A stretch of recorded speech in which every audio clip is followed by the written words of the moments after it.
Hello, John. How are you doing? What's up? How are you doing, mate?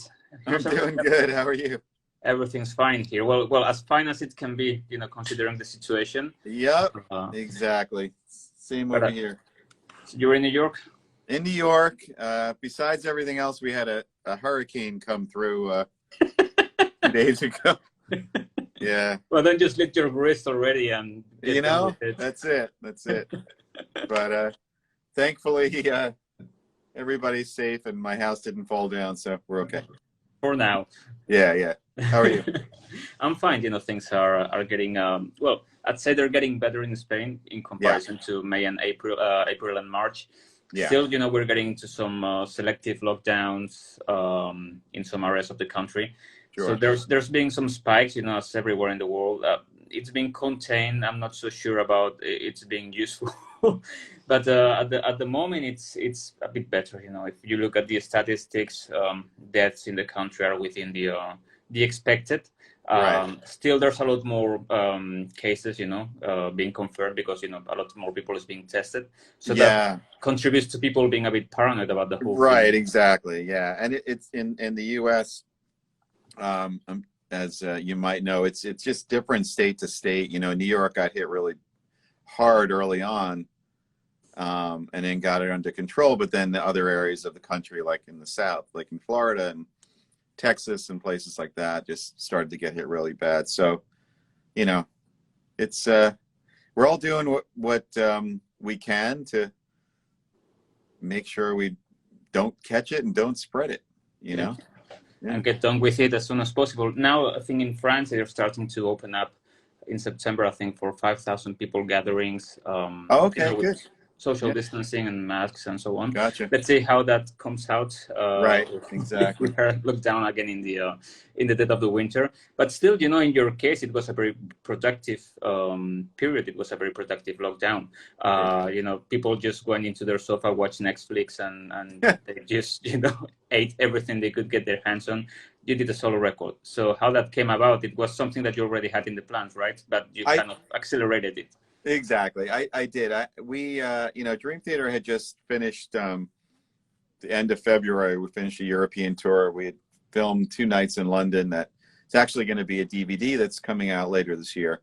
And then we were going to have a few months off and then do some touring in the spring in Asia and Australia. So I planned on starting my solo album anyway in March. But obviously then everything happened and all the touring got postponed and canceled. And so I found myself with more time than I originally anticipated. So I was able to get it all done. Okay, now I was just lost audio. Hold on. Okay. Yeah. There we go. Yeah. Okay. So all the ideas were built, during this lockdown process. They were coming from something that you already had in mind from years prior, this 15 years of record. You know what? Not all of them. So about 5 of the songs are brand new that I wrote, when I started working on the album. 4 of the songs were older. Actually, the song Gemini is really old. I used to play that when I did guitar clinics back in, I guess, early to mid 90s.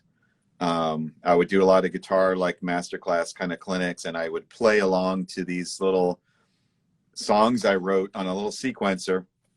And there were a bunch of them. I never recorded them for real, but this one Gemini, I kind of liked, and it's a little clip of it is in my instructional video that I put out in '95. But I had never recorded it for real, so I recorded it for real this time around. The Happy Song and Glassy Eyed Zombies, I actually played on G3 and at my guitar camp. So people have heard those. I just never recorded them for real. And The Way Things Fall was also a song written during that time. I just never played it live. But all the other songs, the 5 other songs I wrote when I started this in March in the studio. Yeah. So I was amazed that I guess I'm surrounded by all these very negative metal sounds, because metal has tended to become more extreme with as years go by. Yeah. And then when I was listening to your record, I found this kind of really positive vibe, Yeah. in the riffs and the guitar playing. So was that something also that in the songs that you wrote now, you were trying to portray in the sound, in the ideas, that maybe Yeah. there's some joy to be had Yeah. still after all? I mean, maybe it was subconscious. Listen, it's a guitar instrumental album. The last thing I want it to be is depressing and dark. It's like, it's fun. If anything, I wanted to just put forth the feeling of fun and enjoyment. And that's what this, like, if I think about Suspended Animation, my first one, if I think about doing things like G3 and playing live and doing instrumental music, it's a lot of fun. Like, the spirit and the energy is so cool. So I wanted to, make Terminal Velocity have that same vibes. So besides that kind of positive energy, also I wanted it to be diverse. So when people hear it, I think they'll catch that. There's diversity in the types of songs and in the different styles that I play as a guitar player. But yeah, the positive thing is, I wouldn't say it was a reaction to what was going on in the world. I think it would have came out positive anyway. It's just the way I view instrumental guitar albums. It's like, I want you to look forward to listening to it. I don't want it to be dark and depressing and boring. So you had Dave, returning to the fold for this record too, and then you had Mike Portnoy. But I'm interested in the fact of having Dave. You were trying to have sort of a familiar setup, in towards what was your first solo record, Right. like the same sort of musician setup in a way, to know what Right. what you're dealing with when writing that music. Yeah, I mean, just like Suspended Animation, I wanted to keep it a trio, all instrumental, no guest players, no keyboards, no vocals. So trio was important. Dave, he did the first album 15 years ago. We've done so many tours together, and it was starting to become a joke. Like, when are you going to do another solo album? But I always said, Dave, I promise when I do it, you're coming back. So Dave was, he was right there, and I'm so happy to have him back. He did an awesome job. Back in the early days when Mike was in Dream Theater, that was the trio that we played on G3. It was me, Dave, and Mike. So we actually have experience playing together, and I knew that it would sound great. Mike offered at some point, while I was writing, he's like, if you ever need, if you need any help, let me know. And I was like, okay. Will you play drums on my album? And so we kind of reunited that spirit that we had again back when I was first doing any sort of solo touring with G3. It was me, Mike, and Dave. Yeah. So actually, I remember for a while, after everything happened back in 2010, Mike didn't want to talk too much. You guys didn't want to talk too much about the whole thing. Everything was just fresh. Yeah. So how was the process? You were seeing each other socially. I remember you posted that picture I think it was a year or a couple of years ago. Sure. That sort of broke the internet. I mean, look, Yeah. not Kardashian style, but Yeah, right. on your level. So I remember that was the first seed that was planted in a way, or were you having some connection socially through these past few years? Yeah. Well, I assume that most people know this, but maybe they don't. But Mike and I and our families have been friends for a long time, so that never stopped. All of our wives were in the same band together back in the day, and our kids all grew up together, and they're all friends. So we never stopped the contact. We started to just get together a bit more as the years went by, and holidays and stuff like that. So we had already socially been getting together, but this was, having Mike play drums on my album is definitely, it's obviously the first time we did anything musically together since he left Dream Theater, over 10 years ago. The way that I did this record, I wrote the whole thing and recorded all the guitars, and then, programmed drums and played bass. And then I sent that to Mike and Dave for them to learn. Dave recorded remotely, but Mike actually came up to my studio and tracked his drums, in the studio with me. So unfortunately, we didn't really play together. Like he was playing to my tracks, but I think the way that he played, the fact that we were together in the studio and could communicate, he really brought the songs to life, and it sounds like we're playing together. You know, when I listen to it, it sounds like a trio that's playing live together somehow, even though it wasn't put together that way. But yeah. Of course, I mean, not in disrespect to Mike Mangini, but there's something instantly familiar, you know, when both Sure. of you are playing. You know, Right. it's like, you know, going back to your own house and having dinner. You know, it's that familiar flavor that you Yeah. had. So in a way, it's a very nostalgic thing for a lot of time for a lot of people, I guess. So Sure. I'd like to know if it was also for you. If before that, have you ever played, you know, like, you know, just for fun at some point, you know, just rehearse together or something? No, we never had. Yeah, we never had. You know, this was the first thing that we did musically. There's definitely a nostalgia to it. You know, I think that people will pick up on that. You know, there's no denying that Mike and I play really well together. You know, I mean, we met each other when we went to college, to Berkeley. We were 18 years old, you know, and we played together in a band for 25 years. So there's definitely that, whatever that thing is you call, you know, like that magic. I think that, again, in this case, I wrote the music and he played drums to it, but still he understands where I'm coming from as a musician, and he's able to infuse his vibe into it. And you get that familiar sound that you're talking about. And I think it's cool. And it, you know, it's not only nostalgic for people listening to it, but it is for me too. It was really enjoyable having him come in, and, you know, on the record that stylistically it spans, you know, I know people haven't heard it yet, but, you know, it's kind of like the first one where there's different styles. You know, it can go from metal to blues to Latin to shuffle to whatever, because I'm trying to keep it all interesting. And Mike, you know, is able to play all those styles and do it in such a way that's, I think, really spirited and energetic and off the cuff. And his playing along with the way that I wrote it, it has a familiarity for sure.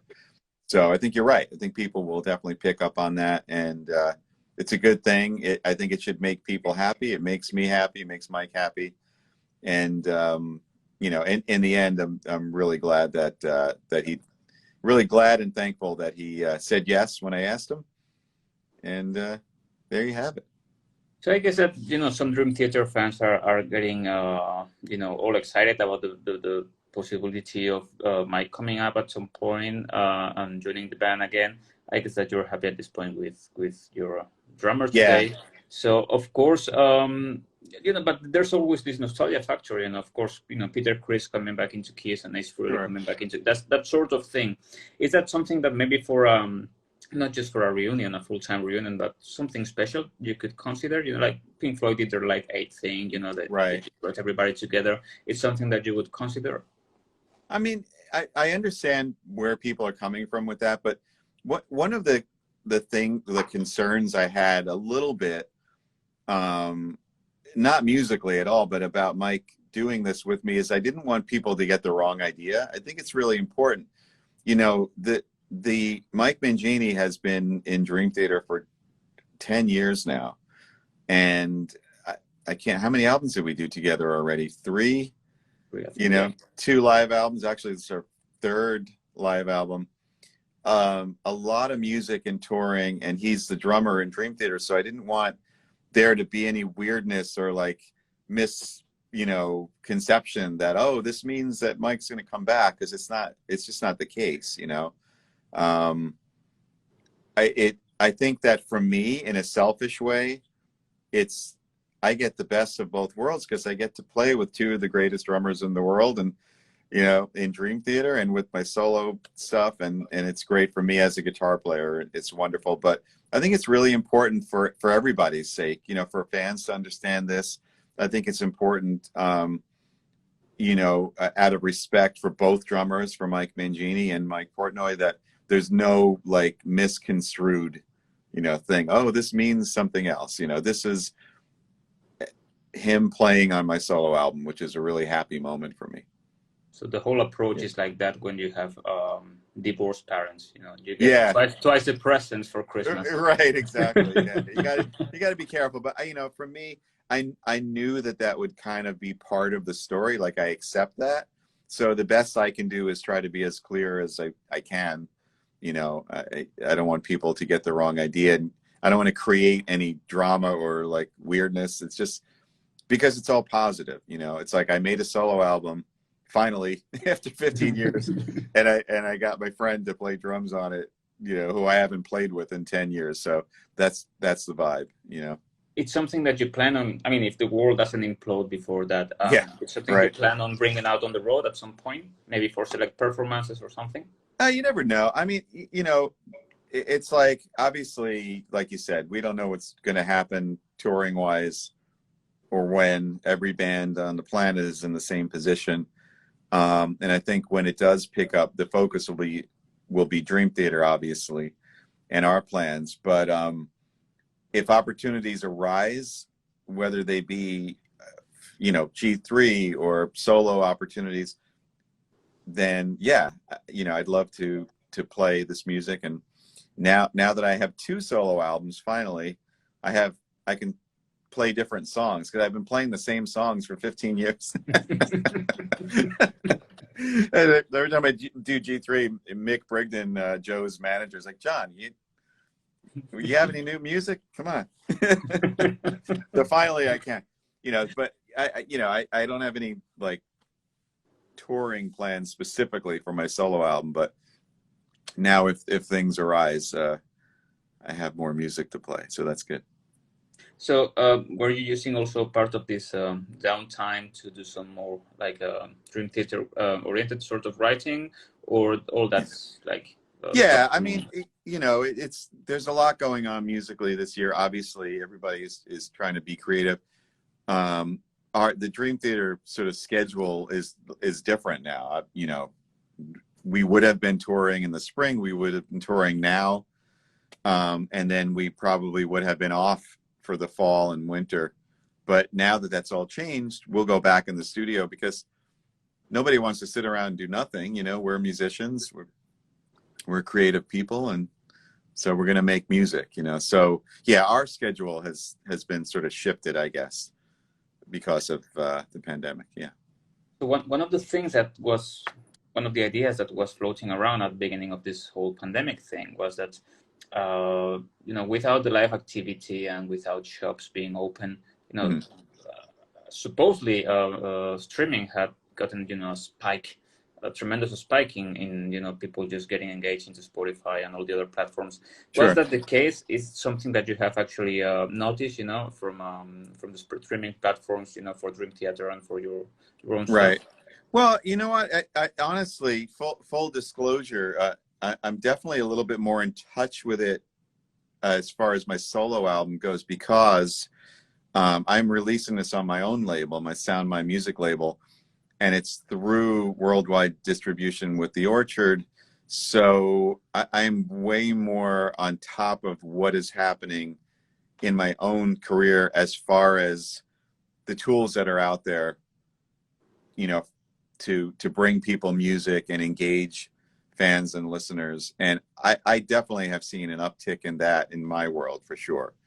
You know, as far as what's going on in Dream Theater's world, there probably is, you know, because we as a band really haven't done any sort of, you know, live streaming things or anything like that. It might be something that we will do depending on how long that this goes on for. But I think that a lot of people, because they can't get the live experience, are definitely looking for another way to, you know, to connect with artists and to listen to music, whether it's new or live or improvised or whatever. So again, you know, it's something I definitely I see more and I'm a little more proactive and in touch with in the ramp up to my solo album being released because it's all on me, which is fun. So, Yeah. I don't know if you saw all these comments by Spotify CEO last week, Right. about musicians that need to be more productive or at Yeah. least faster when producing music. So of course you do all this effort and you craft these beautiful songs, 6, 7, 8 minutes of music or more. You Right. spend a lot of time doing that, and then all of a sudden this guy goes, says something like that. But then on the other hand, you check statistics and you see that people abandons listening a record after the second or third song for the most part. A lot Yeah. of the, I guess, more casual listeners. So is the streaming thing, aside of being something that is useful because it makes people spend money on something they weren't spending before, it's kind of destroying the experience of listening to music and paying attention to detail and all that stuff? Well, listen, there's so many thoughts on this. I mean, as far as that specific topic about people spending time listening to music, I mean, that's what the whole astonishing storyline was about for me, was the disappearance of music, that people didn't have time for it anymore, and it went, was not a part of our lives anymore, and how horrible and what a dystopian future we would have. But that's sort of a larger story. I think for Dream Theater and for me, thankfully, the fan community, I think, are happy to still listen to music in the way that, we fantasize people listen to music. Whether it's buying physical copies of LPs or CDs and actually taking the time to listen to them and look at the artwork and get into the lyrics and everything. I think that for the most part, my fans and Dream Theater fans are more inclined to do that, which is amazing. So with the other platforms, I mean, you can't really fool yourself as to what they are. It's not the same thing as Spotify or Apple Music or these different things. I mean, they're all changing the way that people, digest music and access music, but you have to look at it that they're all part of the larger pie, and we use the tools that are available to us as artists to get our music out and our message out. And it's a lot different than it was, if I think about when I first started, none of this stuff existed. And it was so hard for unknown artists to get any sort of music out, or, we literally had to mail cassette tapes.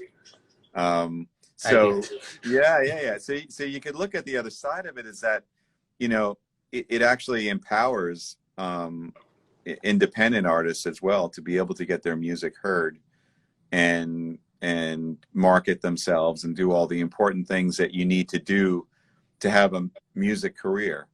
But you have to be smart and not fool yourself as to what things are and what those revenue streams are. If you start doing that, you're going to drive yourself crazy. Again, for me and Dream Theater, I'm really happy that the people that our music appeals to still are really very much into buying an LP, buying a CD, holding the product in their hand, supporting the artist, whether it means downloading the digital material. And the streaming thing is just a way to quickly be able to listen to something when you want to. And there's nothing wrong with that. And if you think about it, we didn't have a way to do that ever. And so I think as a musician, as an artist, you have to have perspective that way, because you can drive yourself crazy, just listening to what everybody's saying and this CEO and this guy, and it's going to drive you nuts. But there's something that it's very clear, and it's been studied scientifically in new generations, which is the attention span factor, which is something that, in your case, at your age, or in my case, I'm 36 at the moment, we sort of like to delve into things and and appreciate them. But even myself, I start to get anxious after a certain amount of seconds or minutes, because you're looking for the next stimulus. Which is even worse for a 15-year-old at this moment. Sure. So what I see is that a lot of the Dream Theater audience have this bigger attention span. They have to, because if not, they wouldn't be able to digest any this kind of music. And they're also a lot into the physical product. They like to go there, get the product, smell it, look at it, see the Absolutely. pages.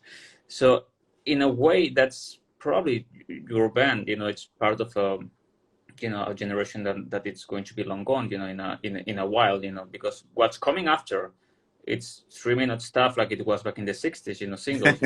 There's Right. no more attention span than that. So is that a thought that scares you? It's something that you take into consideration when making music? Maybe I'm getting too long. Maybe I should edit myself a little bit. Do you get into that train of thought sometimes? I don't. Honestly, I don't. I write music, like, it's hard to describe anybody's creative process, but when I'm writing a song, either by myself or when the band is writing, it just, whether it starts with some kind of seed or inspiration, it kind of just, as you work on it, it speaks for itself, and it sort of will let you know how long or short it could be. And, I'm not a pop artist. Dream Theater, we're not a pop band. Like, we don't concern ourselves with trying to make easily digestible pop songs. It's not what we do. That's a whole different field, and people that do that are great at it, and that's cool. But when I'm writing a guitar instrumental or a Dream Theater epic, we're not thinking that way, that, oh, this is too long, people will get bored, they won't have the attention span. The best thing we can do as composers is to try to make it as interesting as we can to ourselves, because if it keeps our own interest and doesn't get boring, or, we don't want to flip, go to the next song, then hopefully, people will feel the same way. And, I'm getting some feedback on my solo album that's coming out, and people are saying that the music is keeping them engaged, which with guitar instrumental music, it's hard to do because you can only listen to so much soloing, right? You have to, But the construction, the melodies are very enticing. Right. I found myself, going back to it repeatedly. Of course, I still have just a stream. I don't have any sort of download. But it's a sort of record I would go for a jog with. Which I is, love that.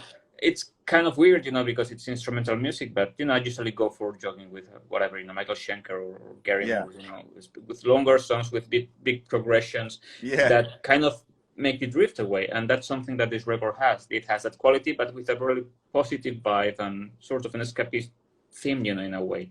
I love that. I love that you said that. And that's the way I want my music to be ingested. Like, music is made to be shared, and you should look forward to listening to it, and if you want to, like, when you go for a jog, hey, I'm going to listen to Terminal Velocity, or somebody's in the gym, or they're going for a drive, or they're in, a sad mood or a happy mood or having a party, and they think about that album.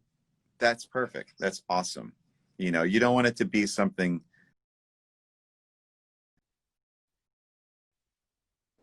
So that's great. Something's wrong with the connection right now. Okay, right now. Yeah, you're back. Yeah. Yeah. I just hope that my velocity isn't terminal when I'm jogging, or I'll be really fast. Oh no. So, I was thinking, what sort of gear were you using on this record? Because we have this other feature on Metal Hammer. Because this interview, we're going to use it later down the line for Metal Hammer Spain for a feature.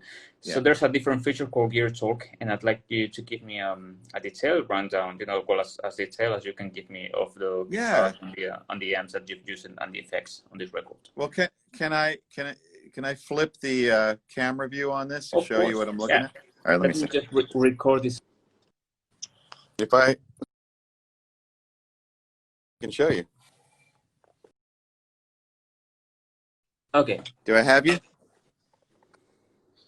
Yeah. Can you? So these are my I'm here. My Ernie Ball Music Man Majesty guitars. Mm-hmm. These are my signature guitars. These are what I used in the studio to record the record. These are 6 strings, and then I used a 7-string for Temple of Circadia. And these are my amps. This is actually my touring rig right here, but it's my signature Mesa Boogie JP2C.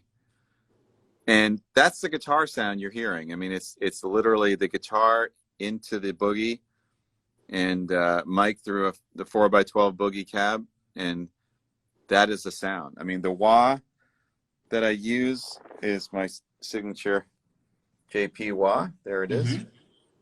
And you know, every once in a while, there might be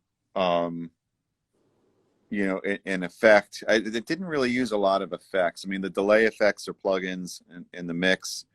There might be a phaser effect. I think I used a Boss phaser. I have my TC signature pedal. Let's see, what do we have in this drawer here? Here's my TC pedal hiding in there. Yeah, but it's pretty, you know, for the most part, I keep it pure when I record, you know. So you were using pretty much the same live gear as you always use.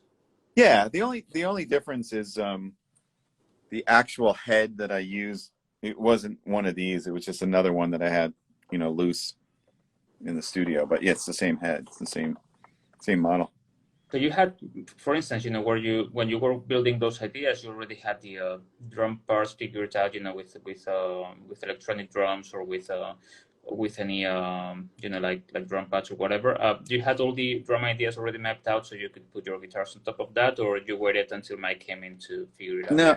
So the way that I did it is I would, I mean, a couple of the songs, as I mentioned in the beginning, that I played them live already, or I had a demo, so I just had to, you know, record them for real. So I you know, programmed it, drum, you know, did a drum programming session and then recorded to that. And then played bass myself, or my engineer plays bass too. So he played bass, or we did. So with the older songs, it was just a matter of like taking those demos, and I actually even had the sessions for those demos. So we put them into a master session and just basically re-recorded everything and programmed drums. The new music, I would just write it like a little bit at a time, you know, like just whatever. I had all these different seeds. So if it started with an idea, I would play the idea, be like, okay, let me get a tempo, open up a session, play the idea, and then let's program some drums around that. Program drums, let me play bass to that. Okay, where should this go next? You know, and just literally built the songs that way. And then so I guess after 2 months, everything was done. So all of the guitars, all the songs were written, all the guitars were tracked and done. There were programmed drums, and there was me and my engineer playing bass. So I actually have those mixes. You know, they sound like complete finished song. I could have released that, but it wouldn't have been it wouldn't have been as good. But it wasn't elegant. Yeah, it actually sounds really good. So then I sent those to Dave and Mike, and then Dave obviously re-recorded all the bass, and Mike, when we discussed it, he was like, well, you know, do you want me to play exactly what you programmed on the drums? I'm like, no, I mean, I want you to do your thing. Like, so, you know, if there was something that was specifically technical, then he would learn sort of the passage that I did. But any of the sort of groove sections and jams and things, I mean, I just let him go for it and do his thing. So I think, you know, Mike plays in a way that's kind of very off the cuff and instinctual. So I think it was important. I don't think it would have been good if I was like, you have to play exactly what I programmed. I don't think that would have been a good approach, you know. And I don't think the album would have sounded as like live and energetic as it does, you know, if I tied his hands that way. So I have this question, you know, sometimes it's a kind of weird question, because I work creatively too, because I'm aside of a journalist, I work as a photographer. Cool. So one of my main headaches as years go by is how to keep track of everything, how to store everything, how to make double, triple, you know, 4 copies of everything, just in case my house burns down or something. Yeah. So I'd like to know what's your workflow in that sense, because you have always been really big archivists of everything Dream Theater has done, and I guess it's the same with all your musical ideas. So what's your usual workflow with that? Do you use like a Google Drive, or you have like a ton, you know, array of, you know, hard disks? How do you keep track of everything? It's a combination of things. You know, we definitely always keep a hard drive and a backup, so we have that. But at the same time, um, I mean that is the, I guess that's the main way that everything is actually stored, is on physical hard drives. But the way that we keep track of things, mixes, versions of songs, things like that, is more on the cloud, like through Dropbox and stuff like that. And that helps us keep it really, really organized. I think that's important, like you said, because there's so many versions of things and pieces, and you know, you don't want to get confused or mixed up or have the wrong version. And my engineer has a really good way of doing that, where he keeps things organized in folders in such a way where it's up to date and you know where you're at. Mm-hmm. But as far as the information that we're actually recording, that's all on physical hard drives, and we have copies. So that's, you know, that's the way we do it. So going back to a little bit to the whole lockdown process, you've always been a very sporty guy. You know, I don't know if you are in your area, but here, you know, most of the like gyms and, you know, they're all like closed. They were closed. So yeah, you have a gym at home. Are you still training hard? You know, how did you keep yourself in good, optimal physical condition through the whole process? Yeah, I actually, we built a gym in our house a long time ago, and it's great. And so fortunately we had that the whole time. I know a lot of people aren't in the position to have that, but you know, for me, it was something very important in my lifestyle. And you know how it is, you don't always feel like going to the gym. So you know, many years ago when we were finishing the basement in our house, one of the important things, I said, I want to put a gym down there. And so we did. And so it's a really nice gym. It's not huge, but you can do a great workout. And so fortunately, that's what I've been doing. You know, I have gym memberships, but as you know, yeah, they've been inactive. I know for people that don't have that, you know, they've tried a lot of creative things. And, I mean, there's so many different ways you can work out.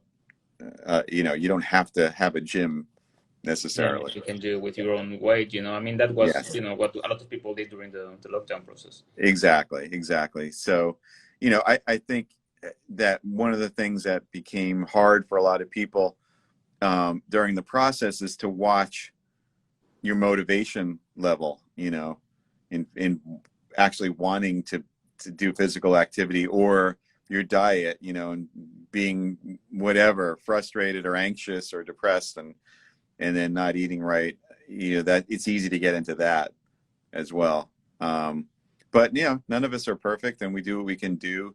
I, for the longest time now, have made fitness a part of my life. I'm not a gym rat. I'm not in there like, you know, hours a day, but I do what I need to do to stay strong, and yeah, been keeping it up.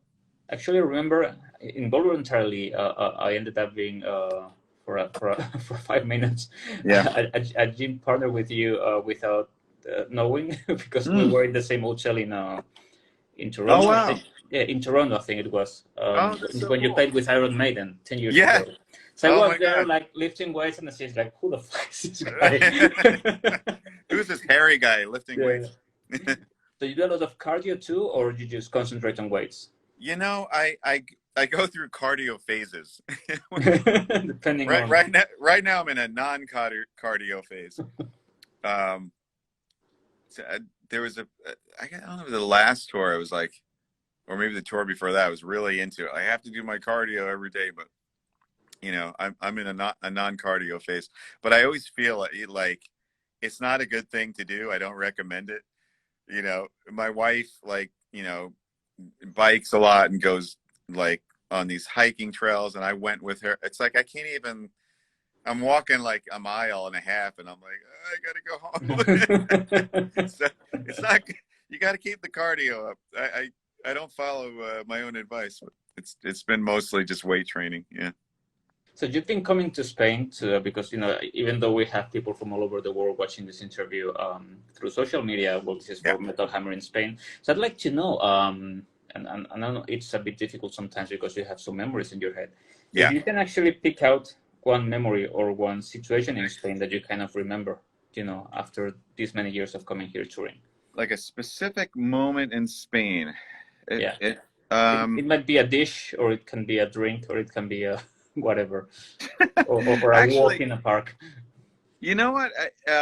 I mean, first of all, we've been coming to Spain for a long time. When Dream Theater first started touring, we played in Spain, and so we have a lot of history with the Spanish people. We've done a lot of great shows and have a lot of great memories there, and I think have expanded, even the focus more as years have gone by on the shows in Spain. I have memories of really good coffee, sitting down having really good coffee.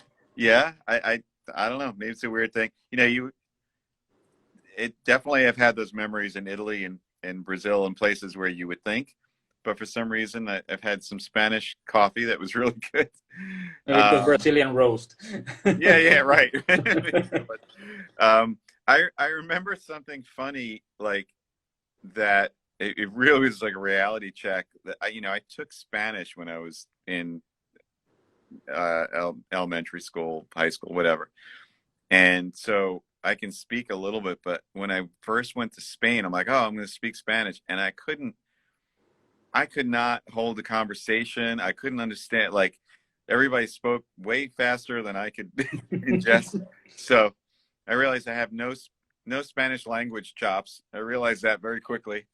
Need to brush up on that. It always happens. The first time I went to the UK, I thought I knew English until I had to order a travel card, and then I said, "Fuck it." Yeah, exactly. Exactly. So last time you came here, it was nice because you were thrown into this very weird situation in a TV show called La Resistencia. That's right. You know what? I knew. I should have brought that up. I should have brought that up as a recent memory. You're absolutely right. Me and James had the most fun on that TV show, and it was very widely watched, through Facebook and social media. And so on. That video was shared a lot. Sometimes fans, metal fans think that the metal media or metal press is, the place where metal bands should be in. But there's something about mainstream television, mainstream radio that you cannot, reach that people. Sure. Yeah, you don't go there, even if it's sometimes in a joke format or in a late night show where people don't know exactly all the minutiae about your band and all your projects, but still good, to get new fans and all that stuff. So I knew that had sort of like, 1.5 million views or something like that, which is very good for a band like Dream Theater in Spain. But, when you get thrown into those situations, how do you deal with them? Because I guess it depends on the mood. It depends on the day. Suddenly you need to be funny, in front of an audience. So how do you deal with that? You know what? I guess the best way to look at it, when we're on touring, I need more coffee. When we're on tour, we are basically, besides performing, which is a lot of fun, we're promoting what we do. It's usually in support of a new album, and there's so much more involved than just the shows. It's press and it's promotion and it's everything that goes along with that. And so you're sort of prepared, I think mentally for these things, because that's what you're doing. You're going to work. And I think in the case like that with that show, what was the host's name again? David Broncano. Right. He was so funny. I hear he's really successful. Yeah, he's a big TV personality right now. He's doing great. That's awesome. But those types of moments are actually, you look forward to them because they're different and they're fun, and you sort of don't know what to expect. And in that case, it was hysterical. We had a lot of fun. So of course, through the years, and especially now that you're such a big band with Dream Theater, you always sort of end up in this bubble situation, like PR people get you, in safe places, media that's supposed to treat the band well, blah, blah, blah. But, sometimes you get the wrong review, you get the bad critic. Yeah. What's the shittiest line you've ever read from Dream Theater, if you ever, have to think about it? What I think one was like of a live show that was outside, and it was a windy day, and it said something about like the wind was so blowing so hard, I wish it blew them off the stage. At least that was original. You know, you can take that one. Yeah, you can't please everybody. Of course. You know. So what's in the pipeline for you now? I guess, you Right. know, you're just waiting for events to, you know, for a dramatic turn of events at some point. Right. Yeah. As we all are. You know, the biggest thing, I mean, obviously every band on the planet is in the same position. I really, you know, feel empathy for all the crews that are out of work right now. I mean, it's a lot of people that bands employ that aren't working right now. So I hopefully it's going to come back, you know, so everybody can get back to work, but obviously not until it's safe. We're not sure when that's going to be. Might be a year from now. You know, I'm hearing all different things, you know, but you know, because of that and with that in mind, like I said earlier, you know, Dream Theater is we're gonna do what we do, which is make music, and so we're not gonna sit around, and we're gonna move our schedule up and start working on new music in the fall. We have the DVD coming out, and yeah, should be fun. Okay, so A lot of music this year. Terminal Velocity is coming out on August 26th, 28th? 28th. 28th. Yeah. Through your own label, and it's being distributed worldwide by the Orchard. We're looking forward to having that dropped on us. You know, I could listen to it. It's a very great record. I highly recommend it, and not because the guy is here and looking menacing and like he's gonna, you know, hit me in the head. but you know, thank you very much for the time, for the chance to talk to you. I'm very happy to see that you're healthy, you're well, you're inspired. Same here. I appreciate it. And I notice a lot of people are responding and writing things, and I guess we didn't really get to that. Mm-hmm. So sorry, everybody out there. We just had a nice conversation. Yeah. So hopefully you enjoyed it as much as I did, and I look forward to see you in Spain at some point in the near future. Absolutely, and just big news coming tomorrow as far as suspended terminal velocity. So okay, so we'll be everybody stay tuned for tomorrow. We'll be checking. All right. Okay, good. John. Take care. Okay. Bye-bye. Bye-bye.